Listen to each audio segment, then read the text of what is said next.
రాష్ట్రంలో ఎస్ఐఆర్ సన్నాహాల్ని ఎన్నికల కమిషన్ వేగవంతం చేస్తోంది. అర్హులైన వారిని మాత్రమే ఓటర్లుగా చేర్చి అనర్హులను జాబితా నుంచి తొలగించడమే సర్ ప్రధాన లక్ష్యమని రాష్ట్ర ప్రధాన ఎన్నికల అధికారి సుదర్శన్ రెడ్డి స్పష్టం చేశారు. ఈ ఎస్ఐఆర్ ప్రక్రియలో ఏం చేయబోతున్నారు, ఎన్నికల అధికారులు ఏం చేస్తారు, ఓటర్లు ఏం చేయాల్సి ఉంటుందనే అంశాలపై మా ప్రతినిధి నగేష్ చారి గ్రౌండ్ రిపోర్ట్. ఎస్ఐఆర్ కోసం కేంద్ర ఎన్నికల సంఘం దానికి సంబంధించిన ప్రక్రియను మరింత వేగవంతం చేశారు. ఇప్పటికే రాష్ట్ర వ్యాప్తంగా ఓటర్ల జాబితా మ్యాపింగ్ కసరత్తు జరుగుతుంది. దాన్ని మరింత వేగవంతం చేశారు. ఎందుకంటే రాష్ట్రంలో ఇప్పటికే జరగాల్సిన షెడ్యూల్ కేంద్ర ఎన్నికల కమిషన్ ప్రకటించింది. వచ్చే నెల 25వ తేదీన ఈ ప్రక్రియ ప్రారంభం కానుంది. ముందుగా హౌస్ టు హౌస్ ఎన్యూమరేషన్ అంటే ప్రతి ఓటర్ను కలిసి బూత్ లెవెల్ ఆఫీసర్ వారికి సంబంధించిన జాబితా ప్రింటెడ్ ఫార్మాట్లో ఉన్నటువంటి ఓటరు పేరు, వారికి సంబంధించిన ఓటరు పోలింగ్ కేంద్రము, వాటి వివరాలన్నీ కూడా ఇవ్వనున్నారు. అందులో ఒకవేళ అంటే మొదటగా 2002 ఓటరు జాబితాను ప్రామాణికంగా తీసుకోనున్నట్టు సిఇఓ సుదర్శన్ రెడ్డి ప్రకటించారు. అప్పుడు కేంద్ర ఎన్నికల కమిషన్ కూడా దీనికి సంబంధించి విధి విధానాలను మార్గదర్శకాలను ఇప్పటికే ప్రకటించింది. రాష్ట్రంలో ఇప్పటికే మ్యాపింగ్ ప్రక్రియ దాదాపుగా కొనసాగుతుంది. రాష్ట్ర వ్యాప్తంగా సుమారు 64.38% మ్యాపింగ్ ప్రక్రియ పూర్తయిందని సిఇఓ ప్రకటించారు. అంటే రాష్ట్ర వ్యాప్తంగా ఉన్నటువంటి ఓటర్ జాబితా అంటే మొత్తం ఇప్పుడు 3,39,24,666 మంది ఓటర్లు ప్రస్తుతం ఉన్నారు. వారిలో 2,18,39,074 మంది ఓటర్లను గుర్తించినట్టుగా అంటే ఓటర్ 2002 సంబంధించిన ఓటర్ జాబితాతో మ్యాపింగ్ ప్రక్రియ పూర్తయింది. అంటే 2002లో ఓటు ఉండి ఇప్పుడు కూడా ఓటు ఉన్నట్లయితే వారికి ఎలాంటి నోటీస్ రాదు, వారికి మళ్ళీ యథావిధిగా ఓటర్గా కొనసాగనున్నారు.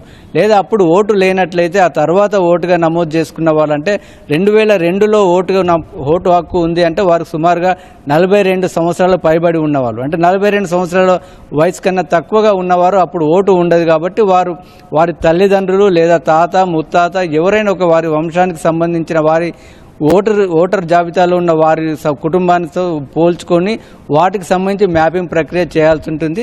దీనికి సంబంధించి ఇంకా అధికారికంగా ప్రక్రియ ప్రారంభం కాకపోయినప్పటికీ దానికి ముందస్తు జాబితా, ఎందుకంటే సమయం తక్కువగా ఉంది కాబట్టి ముందుగానే అధికారులు దానికి సంబంధించిన ప్రక్రియ అంతా కొనసాగిస్తున్నారు.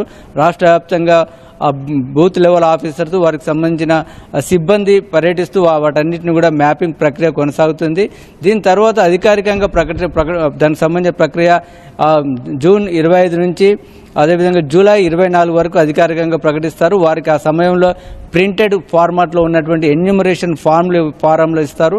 మొత్తం బూత్ లెవెల్ ఆఫీసర్స్ ప్రతి ఇంటికి 3 సార్లు తిరుగుతారని సిఇఓ సుదర్శన్ రెడ్డి తెలిపారు. అంటే ముందుగా మ్యాపింగ్ కోసం ఒకసారి వస్తారు, ఎన్యూమరేషన్ ఫామ్ ఇవ్వడానికి మరోసారి వస్తారు, ఆ ఫిల్ చేసినటువంటి ఎన్యూమరేషన్ ఫామ్ను తీసుకెళ్లడానికి మరోసారి మొత్తం 3 సార్లు వస్తారని కూడా పేర్కొన్నారు. ఇదంతా కూడా ప్రక్రియ పూర్తయిన తర్వాత దీనికి సంబంధించిన డ్రాఫ్ట్ అంటే ముసాయిదా జాబితా అంటే ఈ ఎన్యూమరేషన్ ఫామ్లు ఇచ్చిన తర్వాత వాటన్నిటిని క్రోడీకరించుకొని జూలై 31వ తేదీన ముసాయిదా జాబితా ప్రకటించనున్నారు.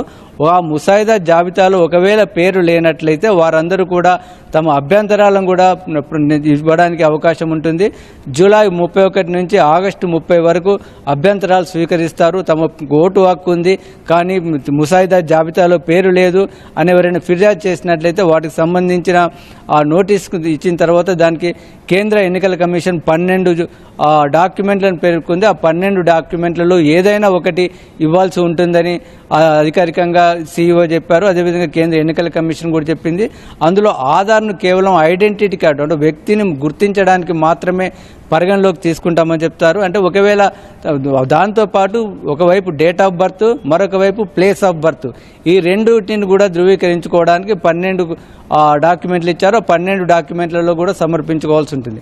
వాటిని ఒకవేళ సంతృప్తి చెందినట్లయితే మళ్ళీ తుది జాబితాలో వారి ఓటును చేరుస్తారు. మొత్తం దీనికి సంబంధించిన ప్రక్రియ జూలై 31 నుంచి ఆ తర్వాత ఆగస్టు 28 వరకు కూడా దీని క్లెయిమ్స్ అంటే అభ్యంతరాలన్నింటిని కూడా పరిశీలించే ప్రక్రియ జరుగుతుంది. మొత్తం ఇదంతా పూర్తి చేసి అక్టోబర్ 1వ తేదీన తుది జాబితాను ప్రకటించనున్నారు. దీని ఉద్దేశం నిజమైన ఓటర్లను జాబితాలో పెట్టడం, అదేవిధంగా చనిపోయిన వారు లేదా 2-3 ఓట్లు ఉన్నవారు లేదా ఇక్కడి నుంచి వలస వెళ్ళిన వారిని తొలగించడమే ప్రధాన లక్ష్యమని కేంద్ర ఎన్నికల కమిషన్ చెబుతుంది.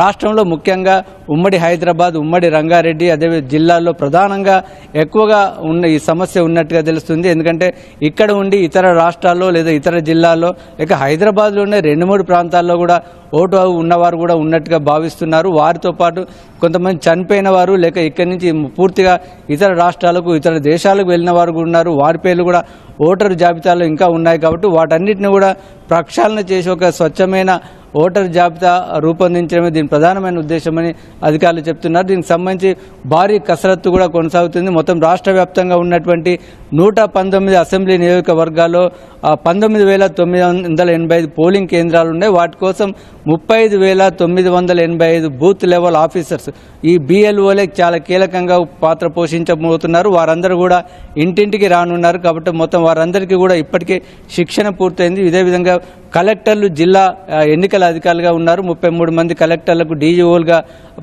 ఎన్నికల కమిషన్ నియమించింది. అదేవిధంగా 119 నియోజకవర్గాలకు ఒక్కొక్క నియోజకవర్గానికి ఒకరు చొప్పున EROలను కూడా నియమించారు. అదేవిధంగా అసిస్టెంట్ EROలు, అదేవిధంగా బూత్ లెవెల్ సూపర్వైజర్లు, బూత్ లెవెల్ ఆఫీసర్స్ వారందరినీ కూడా నియమించి ఇప్పటికే శిక్షణ కూడా పూర్తయింది. అదేవిధంగా ఇందులో రాజకీయ పార్టీలను, అదేవిధంగా కాలనీ సంఘాలు, అపార్ట్మెంట్ సంఘాలు, వివిధ NGOలను కూడా భాగస్వామ్యం చేయాలని ఎన్నికల కమిషన్ భావిస్తుంది. వారందరికీ కూడా ఇప్పటికే రాజకీయ పార్టీలతో కూడా సమావేశాలు నిర్వహించారు. వారు కూడా బూత్ లెవెల్ ఏజెంట్లను నియమించుకోవాలని ఇప్పటికే CEO సుదర్శన్ రెడ్డి గారు కూడా మరొకసారి సూచించారు. అంటే ప్రతి బూత్కు ఒక ఏజెంట్, ఒక్కొక్క పార్టీకి సంబంధించి ఒక ఏజెంట్ పెట్టినట్టయితే వాళ్ళ బూత్ లెవెల్ ఆఫీసర్తో పాటు వారు కూడా ఇళ్లలోకి వెళ్ళి ఒకవేళ నిజంగానే ఎవరైనా ఉన్నట్లయితే వారికి ఎక్కువగా ఆ ప్రాంతం మీద అవగాహన ఉంటుంది, ప్రతి ఓటర్ పైన ఎక్కువ అవగాహన ఉంటుంది. కాబట్టి వారి పేరు తొలగించకుండా ఉండడం, లేక ఎవరైనా చనిపోయిన వారు లేక ఇప్పటికే వలస వెళ్ళిన వారు ఒక గ్రామంలో ఉంటే వారికి అవగాహన ఉంటుంది. కాబట్టి వారి పేరు తొలగించడానికి, సిబ్బందికి సహకరించడానికి సులువుగా ఉంటుంది. కాబట్టి వారిని కూడా నియమించాలని ఇప్పటికే ఎన్నికల కమిషన్ సూచించింది. అయితే ఇప్పటికే వెస్ట్ బెంగాల్, తమిళనాడు వంటి ప్రాంతాల్లో అక్రమంగా తొలగించారని తీవ్రమైన ఆరోపణలు వచ్చాయి. ఆ ఆరోపణల నేపథ్యంలో ఇప్పటికే అక్కడ ప్రభుత్వాల మారడంలో కూడా ఆ ఆరోపణ ఒక కీలకంగా వ్యవహరిస్తుంది. కాబట్టి ఇక్కడ జాగ్రత్తగా ఉండాలని అన్ని పార్టీలు కూడా అప్రమత్తంగా అయ్యాయి. కాంగ్రెస్ పార్టీ, BJP, BRS అన్ని కూడా దీనికి సంబంధించిన సన్నాహాలు చేస్తున్నారు. వారికి అందరికీ కూడా వారి కార్యకర్తలకు శిక్షణ ఇస్తున్నారు. ముఖ్యంగా కాంగ్రెస్ పార్టీ, BRS ఇప్పటికే కేసీఆర్ పార్టీ నాయకులతో సమీక్ష నిర్వహించారు. ముఖ్యమంత్రి కూడా ఈ విషయంలో అప్రమత్తంగా ఉండాలని చెప్పారు. అదేవిధంగా PCC అధ్యక్షుడు ఎన్నికల సంఘాన్ని కలిసి దీన్ని ఏ విధంగా చేయబోతున్నారు, దీనికి సంబంధించి ఏ విధంగా ఉంటుందని చెప్పడంతో పాటు కొన్ని సూచనలు కూడా ఇచ్చారు. దీన్ని సుదీర్ఘంగా నిర్వహించాలని కూడా పేర్కొన్నారు. వీటన్నింటి నేపథ్యంలో SIRకు ప్రాధాన్యత సంచరించుకుంది. ఇప్పటికే దేశవ్యాప్తంగా సర్ అనే పేరు వింటేనే ఒక సంచలనంగా, ఒక ప్రధాన చర్చనీయాంశంగా ఉంది. కాబట్టి రాష్ట్రంలో జరగబోతున్న ఈ సర్ జాగ్రత్తగా చేయాలని ఇటు ఎన్నికల కమిషన్ భావిస్తుంది. అదేవిధంగా అప్రమత్తంగా ఉండి అర్హులైన ఓట్లు తొలగించకుండా ఉండాలని రాజకీయ పార్టీలు కూడా చేస్తున్నారు. దానిపైన విస్తృతమైన ప్రచారం చేయాలని కూడా భావిస్తున్నారు. ఇప్పటికే ఎన్నికల కమిషన్ 1950 అనే ఒక టోల్ ఫ్రీ నెంబర్ కూడా ఏర్పాటు చేసింది. వాటికి సంబంధించిన వెబ్సైట్లో కూడా దీనికి సంబంధించిన పూర్తి వివరాలను పొందుపరిచింది. ఒకవేళ ఎవరైనా అభ్యంతరాలు చేసుకోవాలనుకుంటే ఆన్లైన్లో ద్వారా కూడా, ఎందుకంటే గల్ఫ్ లాంటి దేశాల్లో ఉన్న వారికి అవకాశం ఉంటుంది. కాబట్టి వారికి ఆన్లైన్లో కూడా అభ్యంతరాలను ఇవ్వడానికి కూడా అవకాశం ఉన్నట్టు CEO సుదర్శన్ రెడ్డి చెప్పారు. మొత్తం ఈ సంబంధించిన ప్రక్రియ అంతా కూడా త్వరలోనే అంటే అధికారికంగా ప్రారంభించిన తర్వాత ఒక్కసారిగా వేగం పుంజుకొని ఉంది. కాబట్టి దానికి సంబంధించి సన్నాహకాలు, ఒకవైపు ప్రజల్లో ప్రచారం తీసుకురావడం, మరొక వైపు క్షేత్రస్థాయిలో ఎవరెవరు ఓటర్ ఎక్కడున్నారని తెలుసుకోవడం కోసం మ్యాపింగ్ ప్రక్రియ కూడా చురుగ్గా కొనసాగుతోంది.